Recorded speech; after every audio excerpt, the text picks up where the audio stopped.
gutegekanya uko ikirere kizoba kimeze ejo ku munsi wa gatanu igenekerezo rya 31 mu kakaro umwaka w'ibihumbi 2026. Imbere y'umutaga hitezwe ikirere kizoba kirimo izuba n'ibicu bike bike mu ntara zose zigize igihugu cacu. Ibipimo vy'ubushuhe bizoba biri hasi kurusha ahandi bikazokwibonekeza imuramvya mu ntara ya Gitega kuri dogere Celsius 13.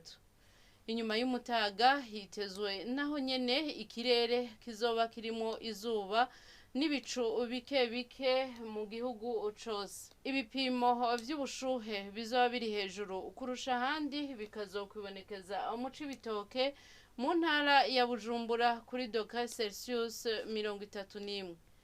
Hitezwe yuko izuba rizoseruka igihe c'isaha 12 zirenga ko iminota 8 z'agatondo riheze rirenge igihe c'isaha 12 zirenga ko iminota 9 z'umuhingamo.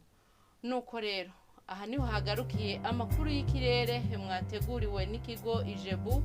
Adeline Ngeze buhoro nije nayabashikirije, mwakoze kuyakurikirana.